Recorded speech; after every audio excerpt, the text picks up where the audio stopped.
진심으로 환영합니다. 오늘 성가대가 만석했습니다. 네, 오랜만에 또 다 같이 참여 다 했고요. 또 우리 친구들도 다 참여했고요. 확실히 여름이 점점 더 다가와 오는 것 같아요. 우리 친구들 얼굴 표정이 점점 축 늘어져요. 네, 뭐 벌써 대구는 막 녹아 흘러내린다고 하던데 우리 친구들 표정도 녹아내리고 있어요.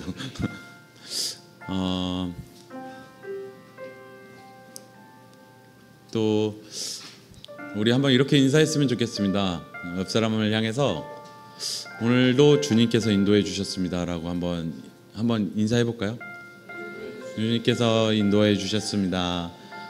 네, 한번 이번에는 우리 정중하게 한번 손으로 악수하면서 한번 해볼까요? 악수하면서 우리가 약간 정중하게 옆 사람을 향해서 오늘 주님께서 인도해 주셨습니다. 한번 악수하면서 한번 해볼까요? 네, 서로 악수해 주면서 예나랑 지윤이도 한번 해주시고요. 네, 네. 갑자기 악수하라니까 웃기죠? 네, 되게 네. 참 이렇게 우리가 인사할 때 밝게 인사하고 또 정중하게 인사하는 그런 마음으로 나아가는 우리 친구들이 됐으면 좋겠습니다. 우리가 항상 매주 똑같은 반복되는 삶을 살고 있지만 우리가 그 가운데서 잊지 말아야 될 것은 우리가 예배자인 것을 잊지 않았으면 좋겠습니다. 우리가 누구를 위해서 무엇 때문에 여기 있는 걸 잊지 않았으면 좋겠습니다. 우리가 예배자임을 잊지 않았으면 좋겠습니다. 우리가 그런 마음으로 이 찬양 고백했으면 좋겠습니다. 우리 다 같이 찬양하시겠습니다.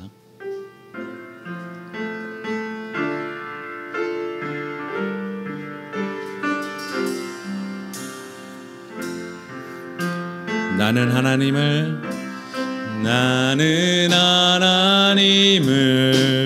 예배하는 예배자입니다. 내가 서 있는 곳 어디서나 하나님을 예배합니다. 내 영혼 거룩한 은혜를 향하여 내 마음 완전한 하나님 향하여 이곳에서 바로 이 시간 하나님을 예배. 우리 처음부터 고백할까요? 나는 하나님을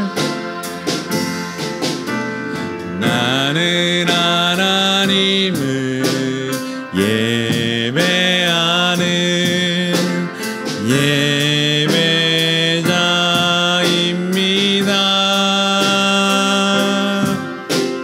내가 서 있는 곳 어디서나 하나님을 예배합니다. 내 영혼 거룩한 은혜를 향하여 내 마음 완전한 하나님 향하여 이곳에서 바로 이 시간 내 영혼 거룩한 은혜를 향하여 내 영혼 거룩한 은혜를 향하여 내 마음 완전한 하나님 향하여 이곳에서 바로 이 시간 하나님을 예배합니다. 예배합니다.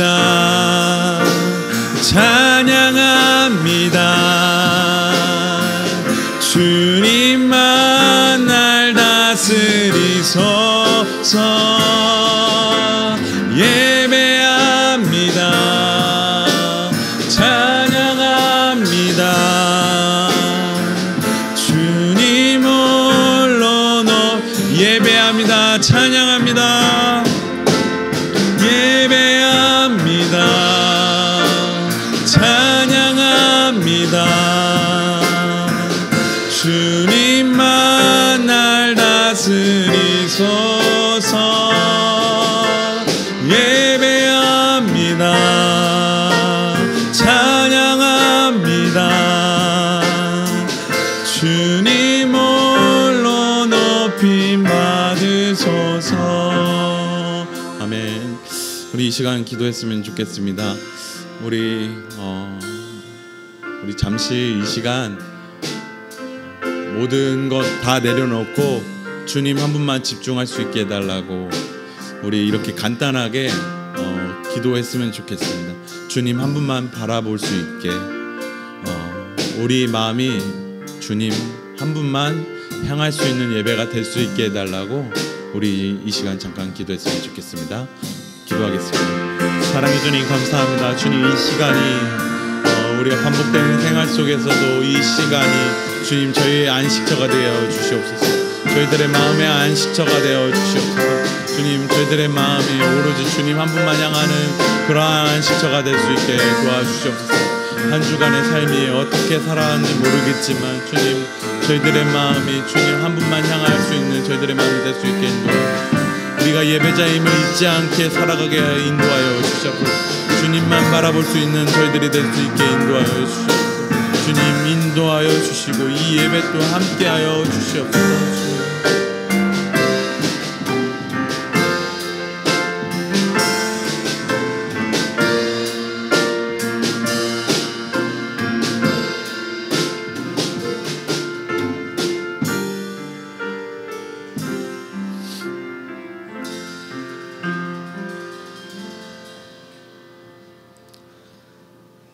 그 뜻의 비밀을 우리에게 알리신 것이요 그의 급하심을 따라 그리스도 안에서 때가 찬 경륜을 위하여 예정하신 것이니 하늘에 있는 것이나 땅에 있는 것이 다 그리스도 안에서 통일되게 하려 하심이라. 하나님은 영이시니 예배하는 자가 영과 진리로 예배할지니라. 아멘.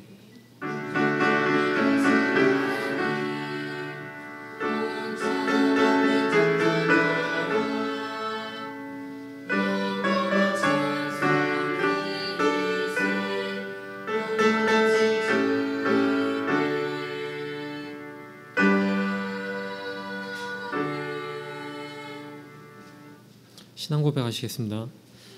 전능하신 아버지 하나님, 천지의 창조주를 믿습니다. 나는 그의 유일하신 아들 우리 주 예수 그리스도를 믿습니다.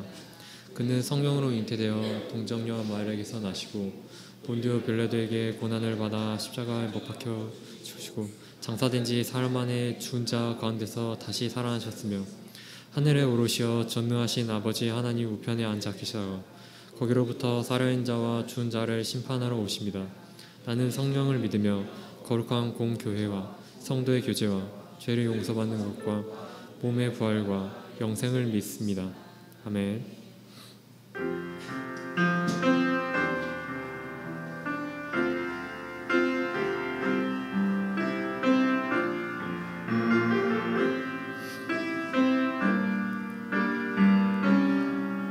우리 모두 예배하는 자 되어 온전히 영과 진리로 주를 예배하자. 주가 우리와 함께 영원히 함께 하시고 마르지 않는 샘물로 주를 태우시. 우리 모두 예배하는 자 되어 온전히 영과 진리로 주를 예배하자.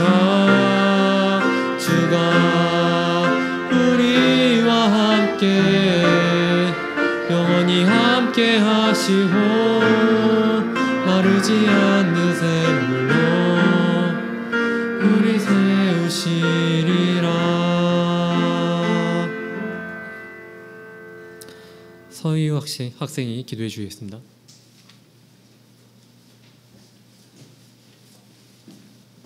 다 같이 기도 드리시겠습니다.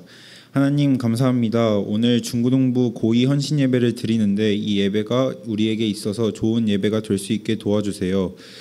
점점 날씨가 더워지는 가운데 힘든 사람, 아픈 사람이 없을 수 있게 도와주시고 모두 건강하게 잘 보내는 새 활들이 될 수 있게 도와주세요.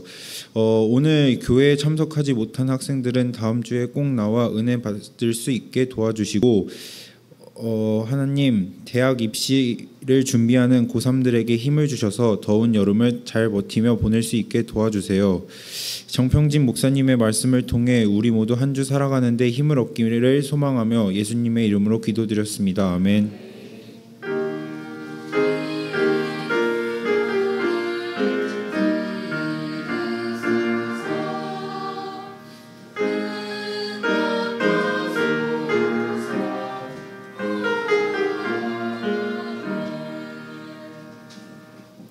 오늘의 성경 말씀은 느헤미야 1장 1절부터 11절입니다. 느헤미야 1장 1절부터 11절 말씀입니다. 각자 자기 성경으로 찾을 수 있으면 좋을 것 같아요. 그러면 다 찾으신 줄로 알고 한 절씩 교독하시겠습니다. 하가라의 아들 느헤미야의 말입니다. 아닥사스다 왕 20년 기슬르월 내가 수산성에 있을 때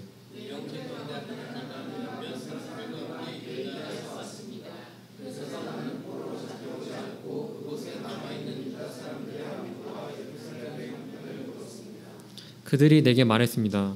포로로 잡혀오지 않고 그 지방에 남아있는 사람들은 지금 큰 고난과 수모를 당하고 있습니다.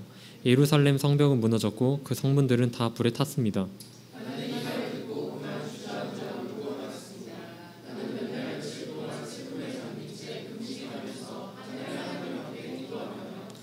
말했습니다. 하늘의 하나님 여호와 크고 두려운 하나님이여 하나님을 사랑하고 그 계명을 지키는 사람들과 맺은 사랑의 언약을 지키시는 하나님이여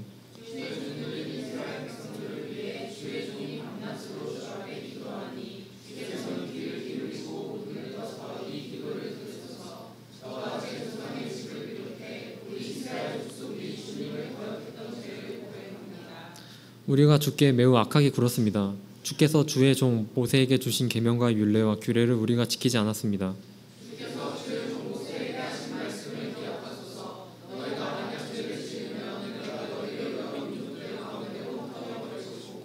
만약 너희가 내게 돌아와 내 계명을 지키면 너희 포로된 사람들이 하늘 끝에 있더라도 내가 그들을 거기에서부터 물러 모아 내 이름을 위해 선택해 놓은 곳으로 데려올 것이다 라고 하시지 않았습니까?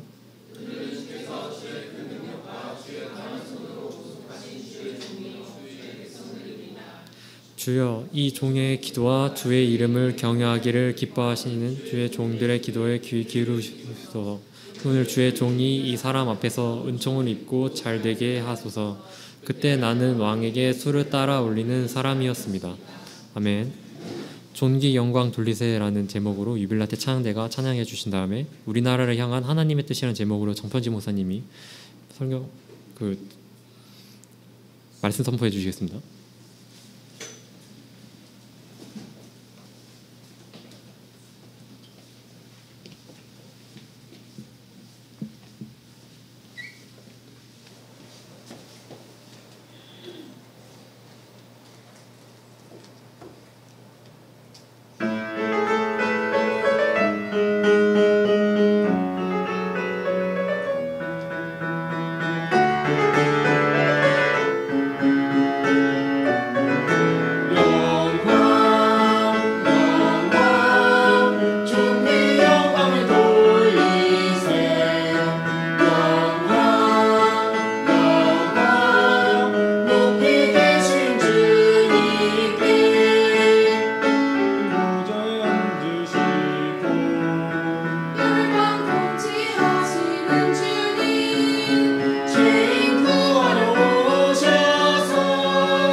아멘. 유빌라테 찬양대 찬양 감사합니다. 하나님께서 기쁘게 받으실 줄 믿습니다.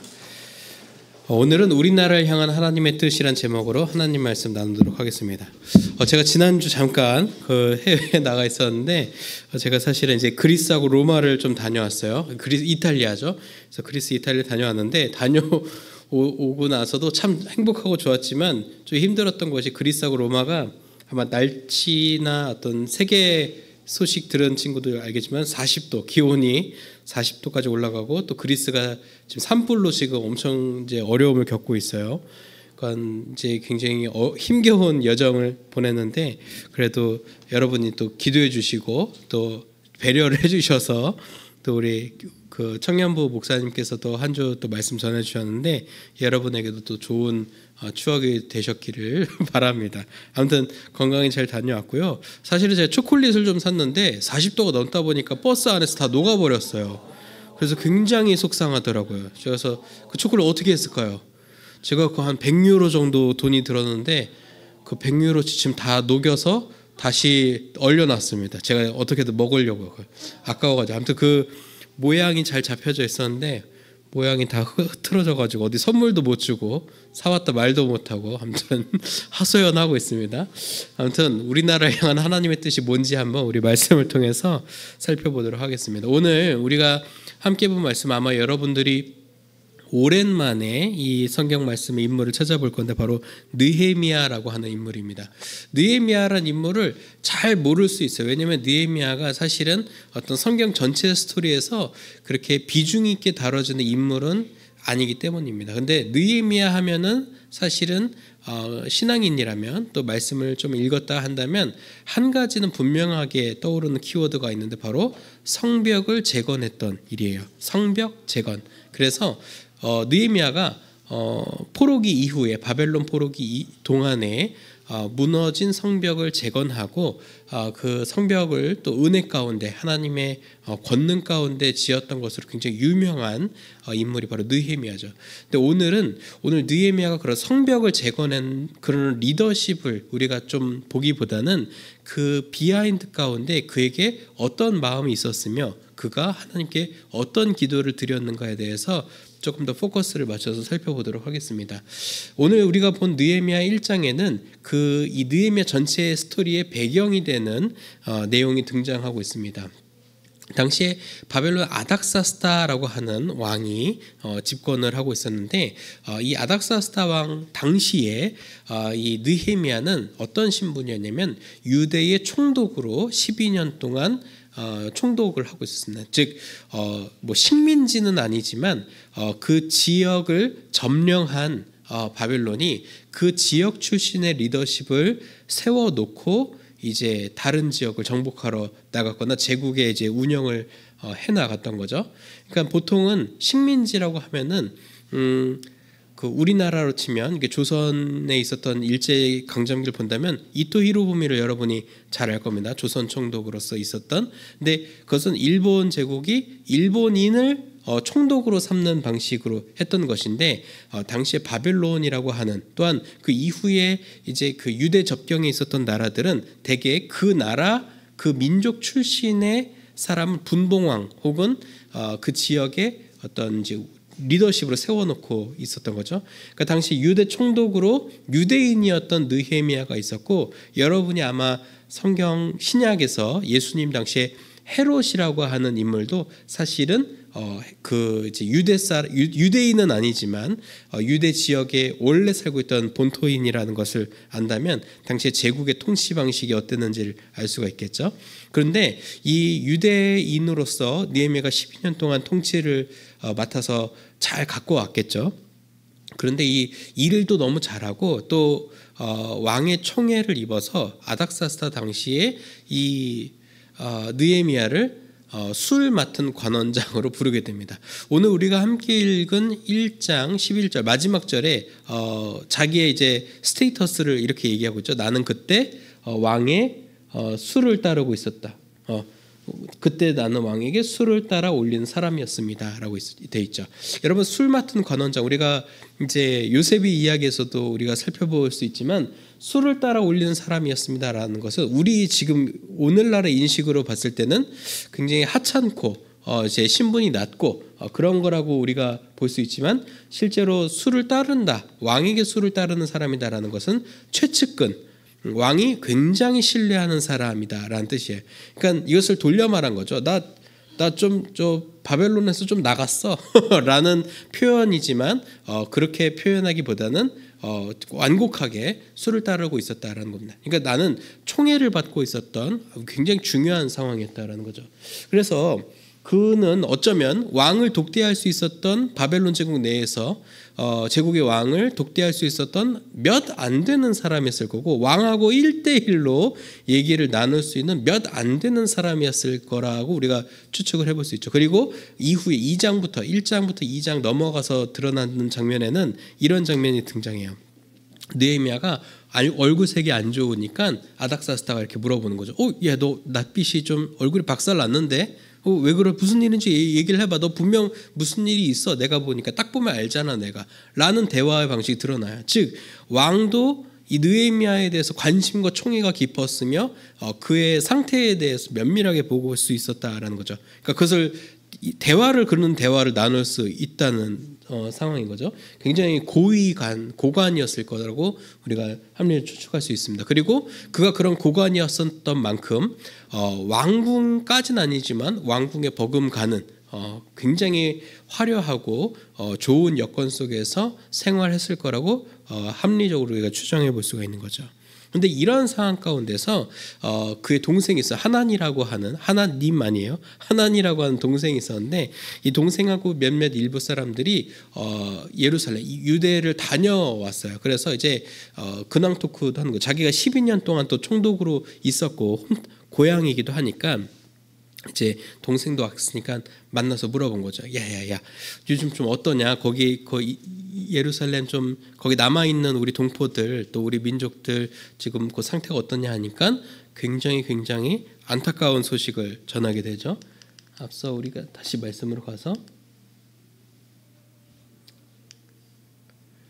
우리 3절 말씀 함께 읽어보겠습니다. 시작.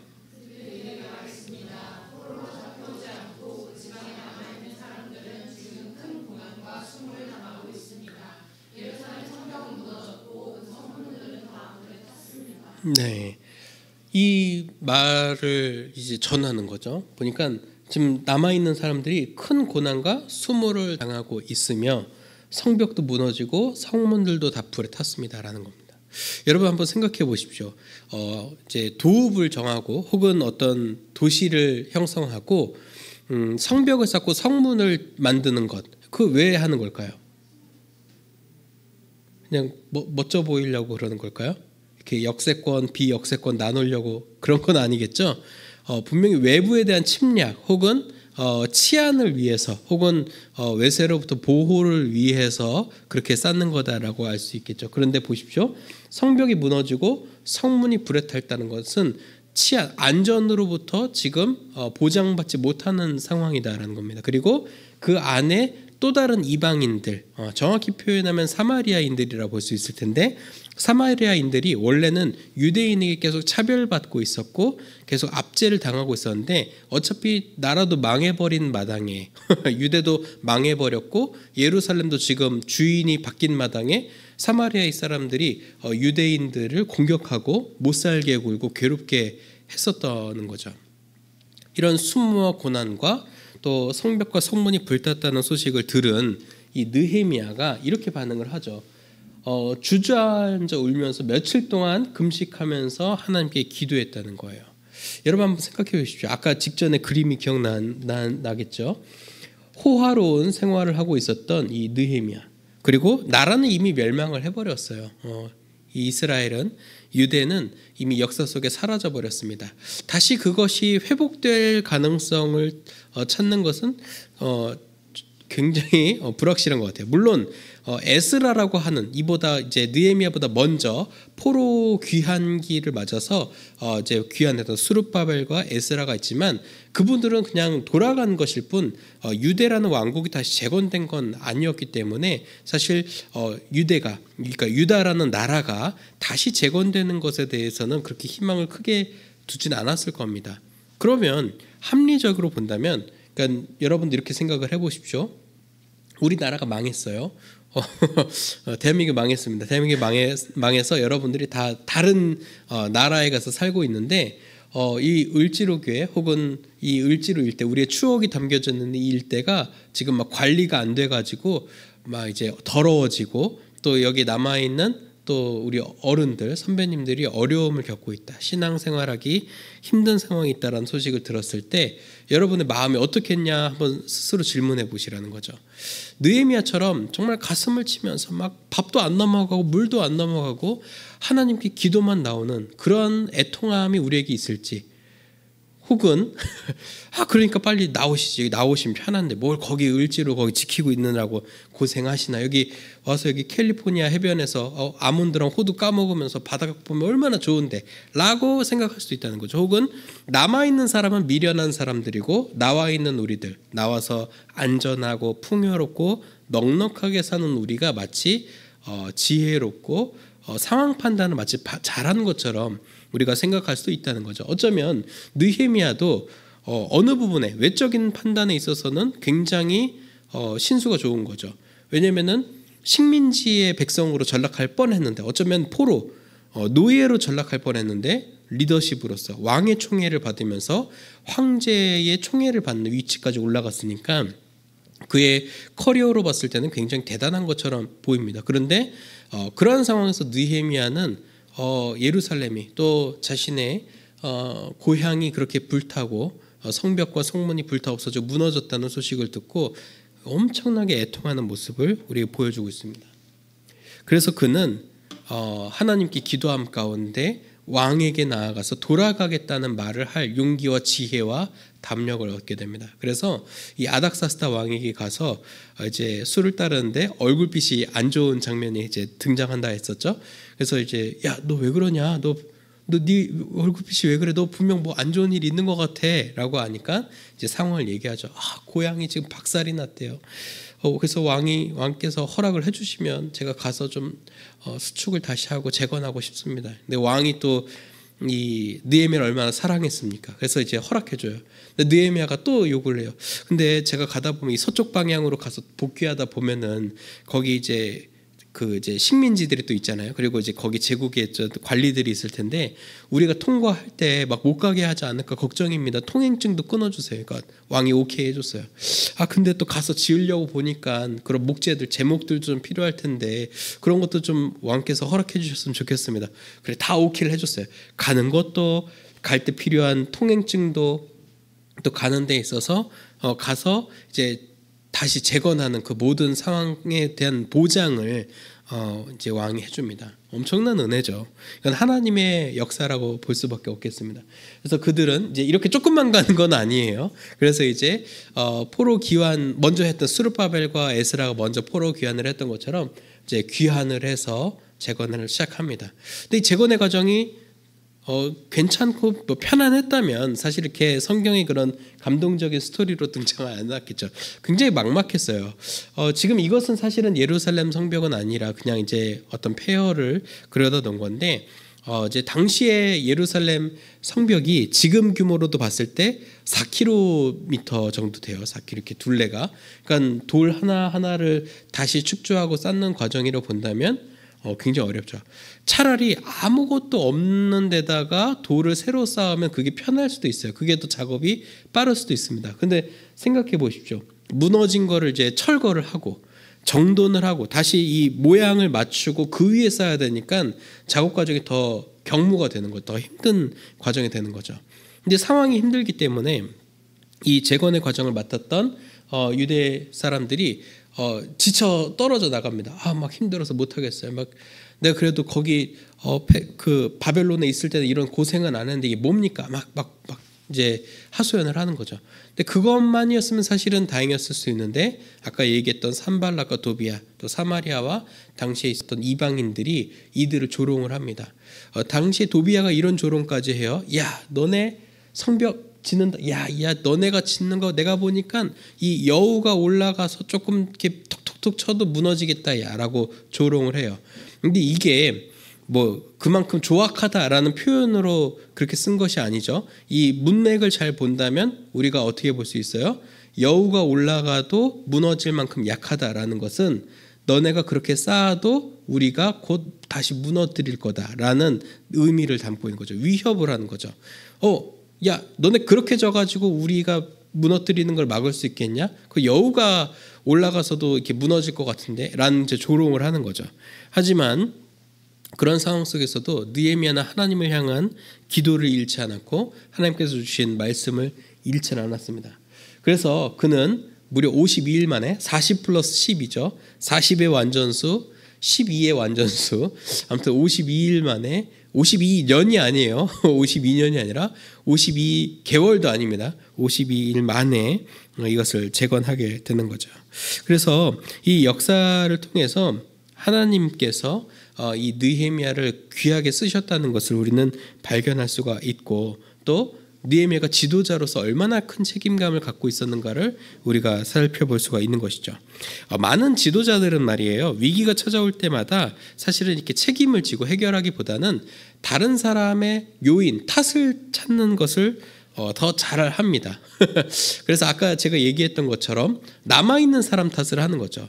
왜 안 나오고 뭐 했어? 혹은 안 잘 지키지 뭐 했어? 뭐 이렇게 잘 못 지켰어? 내가 거기 12년 동안 총독으로 다스릴 때는 아무 일도 없었는데 그 뒷사람들이 참 그렇네 라고 말할 수 있었다는 거죠. 하지만 느헤미야는 책임을 지고 해결하는 것을 선택했고 또 그것을 모든 것을 어쩌면 더 자신의 탓으로 여기면서 자기가 이것을 수축하고 건축하고 재건해야겠다라는 것을 사명으로 받아들였던 겁니다. 그래서 이 느헤미야가 성경 속에서 우리, 나와 내 집 이런 표현을 쓰거든요. 이것은 우리 가문이, 우리 패밀리가, 우리 가문이 이걸 해야 될 사명으로 여겼다는 것을 우리가 알 수가 있습니다. 사실은 우리가 그래서 느헤미야를 통해서 이런 걸 배워야 돼요.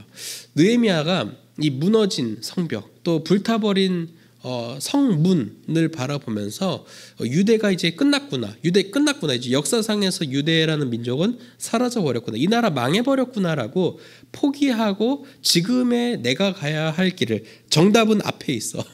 정답은 뒤에 있지 않아. 정답은 내 앞에 있어라는 의식을 가지고 나아갔다면 이 성전과 성벽의 재건, 에스라, 스룹바벨, 느헤미야가 보여줬던 성벽과 성전이 재건되고 성문이 다시금 만들어지는 역사는 아마 일어나지 않았을 수 있습니다. 근데 이 무너져버린 유대 또 무너져버린 예루살렘이 어쩌면 우리가 터를 잡고 살고 있는 우리나라의 모습과 놀랍도록 유사하다는 거죠. 이 잡코리아에서 알바몬하고 잡코리아에서 헬조선이라는 말에 얼마나 동의하는지 대학생들 또 직장인들에게 물어봤습니다. 근데 대학생의 90.5%가 직장인의 89.5%가 어느 정도 동의하는 것으로 나타났습니다. 매우 동의하는 것은 30%, 39%, 어느 정도 동의하는 게 60%, 50%라는 겁니다. 놀라운 것은 직장인들이 대학생보다 헬조선에 매우 동의하는 수치가 더 높다는 거예요. 여러분은 지금 이 더러운 나라, 이 거지 같은 나라 막 그런 말 잘 안 쓸 수 있겠지만 또 어느 정도 우리 마음에는 진짜 우리나라 좋은 나라가 맞는 걸까? 우리나라가 괜찮은 나라가 맞는 걸까? 의구심이 들 때가 있다라는 거죠. 묻지마 칼부림과 묻지마 폭행, 데이트 폭력, 또 수많은 보복운전과 층간소음 이슈들 또한 이 국제 정세를 둘러싸는 상황 속에서 전혀 평화를 이뤄내지 못하고 있는 나라의 모습까지 또 우리에게는 또 엄청난 이슈가 있죠. 바로 북한이라는 거죠. 김일성, 김정일, 김정은 또 이제 주해로 이어진 주해라고 하면 안 되죠. 김주해로 이어지는 4세 세습 구도가 지금 벌써 이제 형성이 돼가고 있는데 그런 것을 보면서 우리가 역시 이민이 답이구나. 아까 목사님 말씀하신 것처럼 캘리포니아로 이민을 가야겠다. 호두랑 아몬드 까먹으면서 그 바닷가를 거니는 낭만적인 삶 그런 거를 이제 우리가 꿈꿔야 되는가라고 우리가 생각하겠지만 우리가 느헤미야의 삶을 본다면 또 느헤미야가 그 민족과 그 동포의 어려움 속에서 그가 어떻게 했는가를 본다면 우리에게 이 헬조선의 이슈와 이 북한, 우리의 이제 가깝고도 먼 나라, 우리의 동포, 이제 북쪽에 얼어버린 그 땅을 향해서 우리가 어떤 마음을 가져야 하는가를 살펴볼 수 있다는 거죠. 우리나라에도 우리 민족에도 이런 위기와 혼란이 끊어지지 않았고 이것은 절대 여러분의 일상 속에서도 끊어지지 않을 것입니다. 교회도 예외는 아니죠. 교회가 항상 평안하고 행복한 것은 아니죠. 한국 교회도 늘 아픔을 겪고 있고 한국 교회도 스캔들과 여러 문제들이 늘 공존하고 있다는 겁니다. 위기가 없는 곳이 없고 혼란이 없는 곳이 없다는 것을 우리가 안다면 이 모든 것에 대한 애통함이 우리의 영역으로 다가온다면 우리는 느헤미야와 같이 기도하는 삶으로 우리가 나아갈 시작점을 찾게 되는 것입니다. 그래서 저는 이렇게 여러분에게 그런 말씀을 드리고 싶어요. 헬조선이라고 주변에 들릴 때마다, 그러니까 또 하필 지옥이 뭡니까? 우리는 하나님 나라를 추구하면서 살아가고 있는데 헬이라니 막 헬조선이라는 말이 들릴 때마다 또 김정은으로 이어지는 3대 세습, 또 이제 김주애로 이어지는 4세 세습 구도가 나오는 이 상황 속에서 역시 이 나라엔 답이 없어, 우리나라는 제 희망이 없어 라는 마음을 갖기보다는 오히려 더 우리나라를 위해서, 그래 우리나라가 헬조선이 아니라 헤븐리 코리아가 되도록 하나님 나라와 같은 이제 킹덤 오브 갓, 하나님의 나라와 같은 나라가 될 수 있도록 우리가 이 있는 자리에서 그렇게라도 만들어 가리라라는 결단을, 또한 여러분 이제 김정은 저 돼지 같은 놈이라고 욕하지만 마시고 기도해 주세요. 누군가는 김정은을 위해서 기도해 줘야 될 거 아닙니까? 우리가 해줘야 됩니다. 김정은이 하나님께로 돌아오도록 정말 독단적인 주체 사상을 이제는 버리고 역사와 시대에 역행하는 행동을 이제 버리고 하나님께서 김정은과 그 가족들의 그 마음과 눈을 열어주셔서 통일을 하루속히 이룩하고 평화적인 노선으로 갈 수 있도록 우리 그리스도인들이 우리 김정은을 위해서 우리가 기도해야겠죠. 이것이 바로 느헤미야가 우리에게 던져주는 도전이자 은혜인 것입니다. 말씀을 마무리합니다. 이 땅에서 걷고 말하고 생활하며 꿈을 꾸는 우리 그리스도인들이 우리 대한민국에서 털을 잡고 살도록 하신 것은 하나님이십니다. 근데 우리가 그냥 이것을 누리고 있다는 것, 그것에 대해서 우리가 안심할 것이 아니라 하나님께서 이 상황 속에서 우리에게 보여주시는 것들을 우리가 분별하여 알고 그것 안에서 우리가 무엇을 위해 기도해야 되는지를 우리가 분명히 알아야 할 것입니다. 그리고 그것이 지금은 학교에서 또 가정에서 시작되어야 하겠지만 우리 사회를 어렵게 하고 있는 헬조선에 대한 그런 부정적이고 낭망한 시각들, 그리고 우리 동태 언 땅, 우리 북한에 대한 이슈들을 위해서 우리가 기도해야 할 것입니다. 믿는 사람의 기도로 하나님의 역사는 일어나는 것을 우리가 느헤미야를 통해 발견한 것처럼 이제 우리 모두가 하나님의 나라를 향하는 자로서 하나님과 하나님의 나라를 위한, 또한 우리의 나라를 위한 기도로서 하나님의 나라를 이 땅 가운데 이룩하는 저와 여러분이 되기를 간절히 축원합니다. 우리 함께 드리는 기도로 말씀 마무리합니다. 역사를 주관하시는 하나님 아버지, 오늘 말씀을 통해 나라와 민족을 향한 하나님의 선하신 뜻을 발견합니다. 중보적 삶을 실천하는 그리스도인으로서 동족의 참상을 외면하지 않고 나라와 민족을 위해 기도하는 자녀들이 될 수 있도록 인도해 주세요.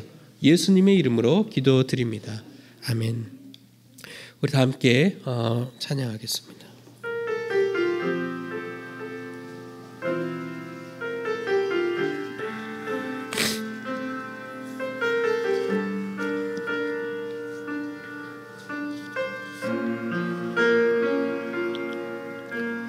이 세상을 살아가는 동안에 나의 힘을 의지할 수 없으니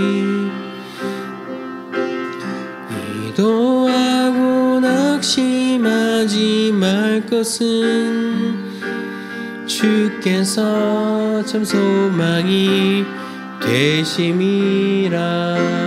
하나님의 꿈이 나의 비전이 되고 예수님의 성품이 나의 인격이 되고 성령님의 권능이 나의 능력이 되길 원하고 바라고 기도합니다.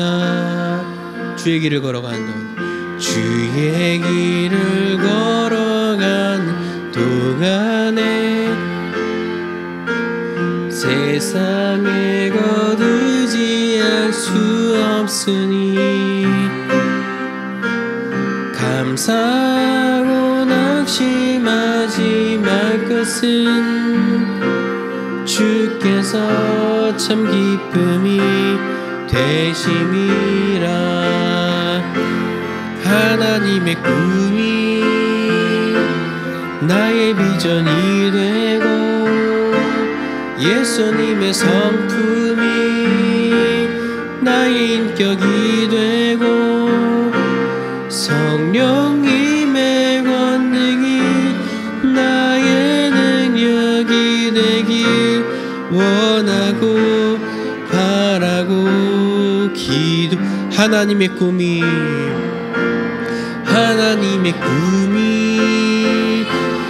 나의 비전이 되고 예수님의 성품이 나의 인격이 되고 성령님의 권능이 나의 능력이 되길 원하고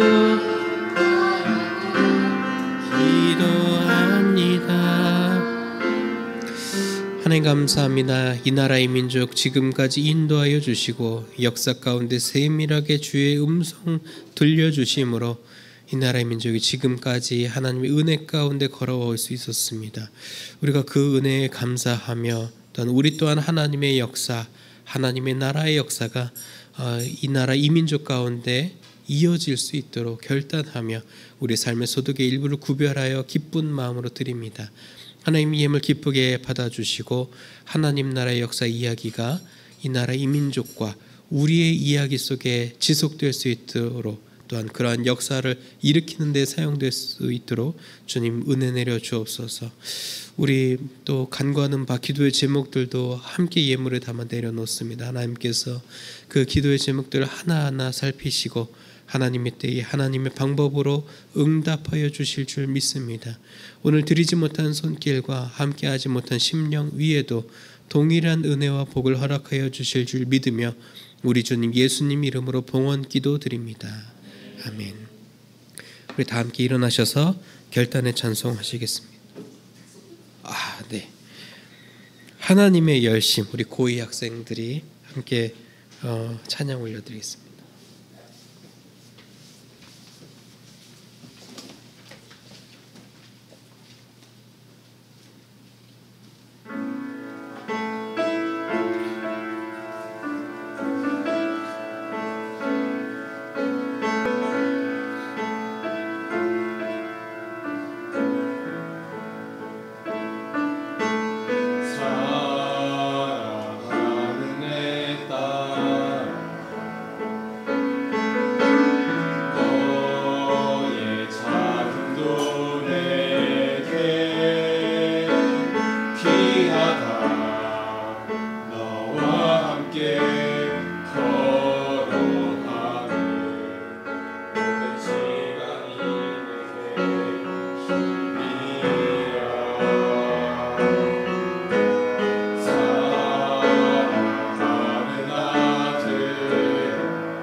돌아오리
아멘.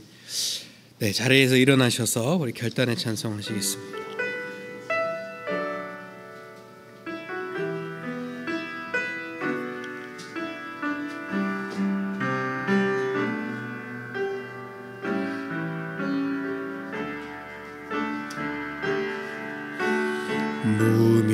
무명이어도 공허하지 않은 것은 예수 안에 난 완전함이라.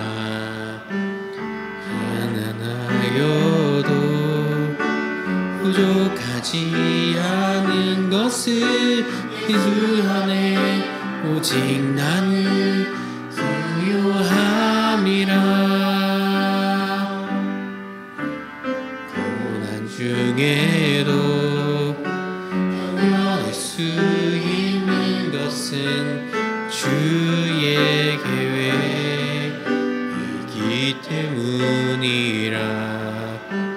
실패하여도 일어설 수 있는 것은 그 안에 오직 난 승리함이라. 난 예수로 충만하네. 예수로 충만하네. 난 예수로 충만하네. 영원하나 내 안에 살아계시네. 내 몸이 약해도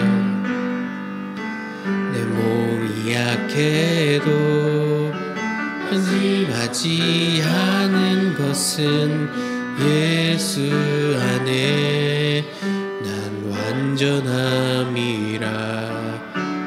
화려한 세상 부럽지 않은 것은 난 예수로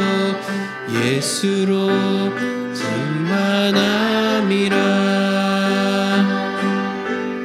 난 예수로 충만하네. 세상 모든 것들도 부럽지 않네. 난 예수로 충만하네. 영원한 왕 내 안에 살아계시네. 난 예수로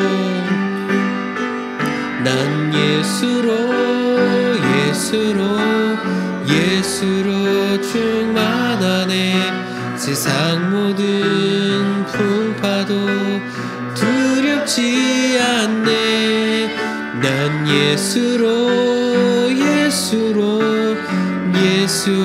충만하네.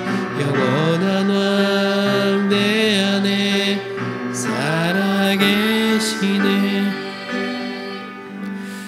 우리를 죄와 어둠 속에서 건져 하나님의 자녀 삼아 주신 주 예수 그리스도의 구속의 은혜와 역사의 주인이신 우리 아버지 하나님의 무한하신 그 사랑하심과 보혜사 성령님의 내주교통 형통하게 하시는 역사가 오늘 말씀을 기억하며 하늘에 있는 것이나 땅에 있는 것이 다 그리스도 안에서 통일되게 하려 하시는 하나님의 뜻을 발견하고 그 뜻에 반응하며 살아가기로 다짐하는 이제를 고개 숙인 을지로교회 중고등부 자녀들과 우리를 지도하시는 선생님들과 주님의 몸된 을지로 교회와 우리의 가정과 학교와 일터 위에 우리 조국 대한민국과 북녘의 동포들 위해 이제부터 영원까지 함께 하옵시기를 간절히 축원하옵나이다.